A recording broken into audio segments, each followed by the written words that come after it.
اللہ تعالیٰ جب کسی بندے سے راضی ہوتا ہے، اللہ تعالیٰ جب کسی کو اپنا دوست بنا لیتا ہے تو اسے دو تحفے عطا فرماتا ہے۔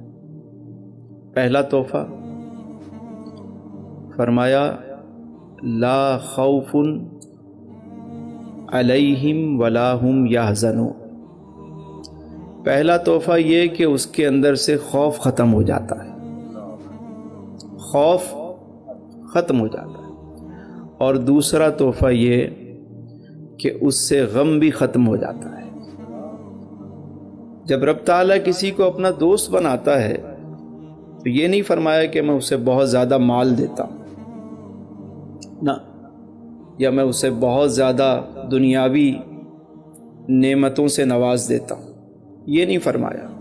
یہ فرمایا کہ میں اسے دو تحفے دیتا ہوں۔ کون کون سے؟ پہلا یہ کہ خوف ختم ہو جاتا ہے۔ انسان کا جو سب سے بڑا دشمن ہے نا، وہ خوف ہے۔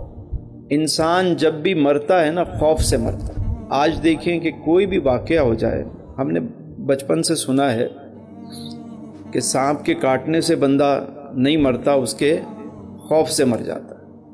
گولی سے بندہ نہیں مرتا، خوف سے مرتا ہے، ہائے گولی لگ گئی۔ زندگی میں خوف ہی ایک ایسی چیز ہے جو انسان کو انزائٹی، ڈپریشن میں اور اسے طرح طرح کی بیماریوں میں جو ہے وہ مبتلا کرتا ہے۔ خوف ہے۔ کسی کو نوکری جانے کا ڈر ہے، کسی کو یہ فکر ہے کہ کل کیا ہوگا، پرسوں کیا ہوگا، میرے بچوں کا کیا ہوگا، میرے بعد کیا ہوگا، کہ سارے طرح طرح کے خوف۔ لیکن جب بندہ رب کے ساتھ جڑ جاتا ہے تو اللہ تعالیٰ اسے یہ خوبصورت تحفہ عطا فرماتا ہے کہ اسے بے خوف کر دیتا ہے۔ یاد رکھیے حدیث مبارکہ میں ہے کہ دو خوف ایک ساتھ جمع نہیں ہوتے۔ جس دل میں رب کا خوف ہوتا ہے، اللہ تعالیٰ سارے جہاں کا خوف اس کے دل سے نکال دیتا ہے، بے خوف کر دیتا ہے۔ اور جو رب سے نہیں ڈرتا تو سارے جہاں کا ڈر اسے دے دیا جاتا ہے، یہاں تک کہ اسے رات کی تنہائی میں ڈر لگتا ہے، اپنے سائے سے وہ گھبراتا ہے، سارے خوف مسلط ہیں اس پہ۔ اب یہاں سوال یہ پیدا ہوتا ہے کہ رب سے کیا ہمیں ڈرنا چاہیے، اور ڈرنا چاہیے تو کیسے ڈرنا چاہیے، کہ رب سے کیسے ڈریں، کس طرح ڈریں، رب کا خوف کیسے دل میں ہو۔ ایک طرف اللہ فرما رہا ہے کہ جسے میں دوست بناتا ہوں اسے بے خوف کر دیتا ہوں، دوسری طرف یہ ہے کہ رب کا خوف ہونا چاہیے۔ دو الگ الگ باتیں ہو گئی نا۔ اللہ سے خوف کا مطلب یہ ہے کہ بندہ اللہ سے محبت کرے، جیسا کہ کہا گیا کہ ایمان جو ہے الایمان بین الخوف والرجاء، کہ ایمان جو ہے وہ خوف اور امید کے درمیان ہوتا ہے۔ خوف بھی ہو لیکن امید بھی اسی سے ہو۔ خوف ایسا خوف نہیں ہے کہ جس سے انسان گھبرا جائے۔ یہ بتائیں کہ ہم اپنی ماں سے خوف کھاتے ہیں یا محبت کرتے ہیں؟ ڈرتے بھی ہیں کہ نہیں؟ ڈرتے ہیں، ماں سے ڈر لگتا ہے، لیکن ماں سے ہمیں خوف آتا ہے یا ہم پیار کرتے ہیں؟ ڈر بھی ہے۔ کیوں؟ کیونکہ یہ سوچ پیدا ہوتی ہے کہ ماں ناراض نہ ہو جائے، ماں ناراض نہ ہو جائے۔ خوف اس بات کا ہوتا ہے کہ ماں ناراض نہ ہو جائے۔ اللہ والے جو رب سے ڈرتے ہیں وہ اس بات پہ ڈرتے ہیں کہ رب ناراض نہ ہو جائے، کہیں مجھ سے میرا رب ناراض نہ ہو جائے، کہیں مجھ سے سجدے کی توفیق نہ چھن جائے، کہیں مجھ سے عبادت کی لذت نہ ختم ہو جائے میری، کہیں میرا ذوق نہ چلا جائے۔ اللہ والوں کو جو فکر دامنگیر ہوتی تھی وہ یہ کہ کہیں ہمارا ذوق سلب نہ ہو جائے۔ یہ جو ذوق عطا ہوا ہے، یہ جو آنکھوں میں نمی ملی ہے، یہ جو دل کا قرار ہے، یہ جو بہار ہے میرے اندر یہ نہ ختم ہو جائے. یہ اگر ختم ہو گئی، دیکھیں قرآن کریم میں فرمایا صبغت اللہ. کیا فرمایا؟ اللہ کے رنگ میں رنگ جاؤ. اللہ کے رنگ میں رنگ جاؤ. اب مجھے بتائیں کہ کوئی کسی کے رنگ میں اس وقت اس پہ رنگ چڑھتا ہے کہ جب وہ کسی سے محبت کرتا ہے. اگر کسی کو کسی سے خوف ہو تو خوف میں رنگ اڑ جاتا ہے یا رنگ چڑھ جاتا ہے؟ بھئی کسی کا خوف ہے تو رنگ اڑ جائے گا نا، فک ہو گیا خوف سے. لیکن رنگ جب چڑھتا ہے کہ جب کسی سے محبت ہوتی ہے، پیار ہوتا ہے. اللہ سے پیار کریں. میرا رب جمیل ہے، میرا رب بہت خوبصورت ہے، جمیل ہے.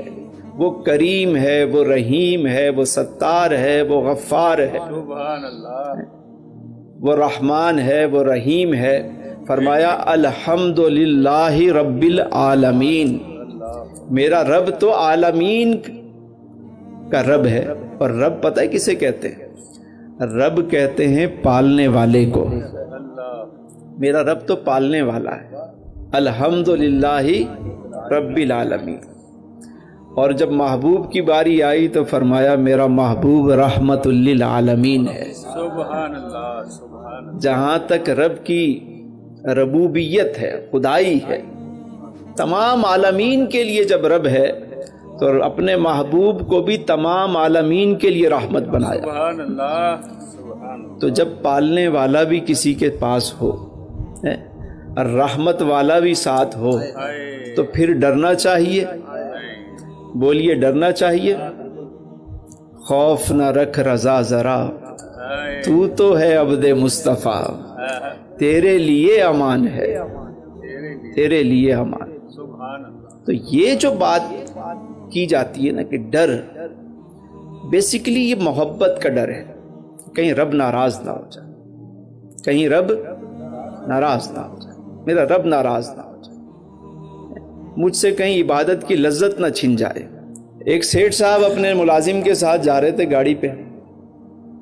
رستے میں ملازم نے کہا کہ نماز کا وقت ہو جائے تو ہو گیا ہے تو اجازت ہو تو میں نماز پڑھ لوں. اس نے کہا ذرا صبر کرو، آگے کوئی پمپ آئے گا تو وہاں نماز پڑھ لینا. گاڑی چلتی رہی. آگے گئے تو اس نے پھر کہا کہ صاحب نماز کا ٹائم ہو گیا، نماز پڑھ لوں. کہا اچھا جی جلدی سے جا کے پڑھ کے آ جاؤ. گاڑی روکی، بس جلدی سے جا کے نماز پڑھ کے. وہ گیا اندر، وضو کیا، نماز پڑھنے میں اس کو دیر ہو گئی تھوڑی سی. اب یہ سیٹھ صاحب گئے مسجد کی دیوار کے پاس، اور دیوار کے پاس جا کر یہ کہنے لگے او بھائی کیا ہو گیا، باہر نہیں آ رہے؟ کون ہے جو تجھے باہر نہیں آنے دے رہا؟ تو ملازم نے کہا وہی جو تجھے اندر نہیں آنے دے رہا، وہی. تو یہ خوف ہونا چاہیے. اگر مجھے سجدے کی توفیق نہیں ہے، ہم اپنے گھر میں کسی مہمان کو بلاتے ہیں، کوئی جمعرات کو آ گیا مہمان آ گیا، کوئی خاص ہوگا تو میں اس کو الگ سے بار بار بلاؤں گا، بار بار ملنا چاہوں.